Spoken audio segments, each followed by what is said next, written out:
Hello বন্ধুরা, আবার একটা নতুন ভিডিও নিয়ে তোমাদের সামনে চলে এসেছি। তোমরা দেখে বুঝতে পারছো মা সকাল সকাল স্নান সেরে ঠাকুর ঘরে চলে এসেছে, পুজো দিচ্ছে। আসলে এটা আমাদের ষষ্ঠীর সকালের ভিডিও। তো আমাদের বাড়িতে নিয়ম আছে ষষ্ঠীর সকালবেলা স্নান করে তারপরে সকালের খাবার খেতে।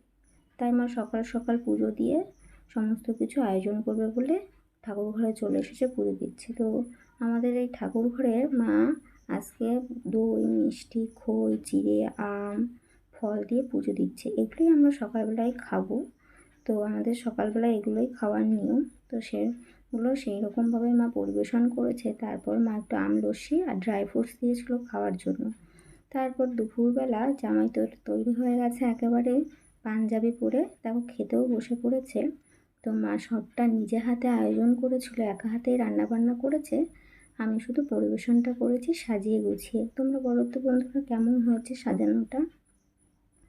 তো আমাদের বাড়িতে নিয়ম আছে জামাই ষষ্ঠীর দিন বা যে কোনো দুর্গা ষষ্ঠী বলো, যে কোনো ষষ্ঠীতেই বাড়ির মেয়ে বউরা কোথাও যাতায়াত করে না, মানে রাতে কোথাও গিয়ে থাকে না। তাই আমি আগের দিন চলে গিয়েছিলাম।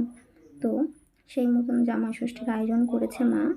তো আমাদের বাড়িতে জামাই ষষ্ঠীর পুজো নেই বা জামাই ষষ্ঠীতে সেরকম কোনো নিয়মকানুন নেই, শুধু খাওয়া দাওয়া এইটুকুনি চলে। এইটুকুনিতেই আমরা সমস্ত কিছু আনন্দ উপভোগ করি। তো দেখো মা নিজের হাতে থালাটা জামাইয়ের হাতে তুলে দিয়েছে। তো একে একে ওই রকমভাবেই জিনিসপত্র যা যা কিনেছিল দিয়ে দিয়েছে। মায়ের মুখে যে হাসিটা, এটা যেন চিরকাল থাকে। তোমরা আশীর্বাদ করো। জামাইকে পেয়ে তো মা আজকে মেয়েকেও ভুলে গেছে। জামাইয়ের আনন্দে কি আনন্দিত হচ্ছে দেখো।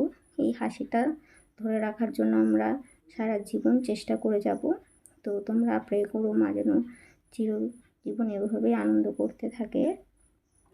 আর এই যে দেখছো মা হাওয়া করে দিচ্ছে, বলছে যেন সারা জীবন এভাবেই ঠান্ডা থাকে জামাই। তো তোমরা বলো কেমন সুন্দর করে আয়োজন করা হয়েছে, তোমাদের ভালো লেগেছে কিনা জানিও। তারপর তো আমরা একে একে সেলফি তুলে নিলাম। তো বাবাকে অনেকবার বলা হয়েছিল, তো বাবা বললো ঠিক আছে তোরাই তোল, বোঝোই তো ছেলে মানুষ আর কি বলবো। তো কেমন লাগলো জানিও। তো আজকের মতন টাটা, ভালো থেকো বন্ধুরা সবাই।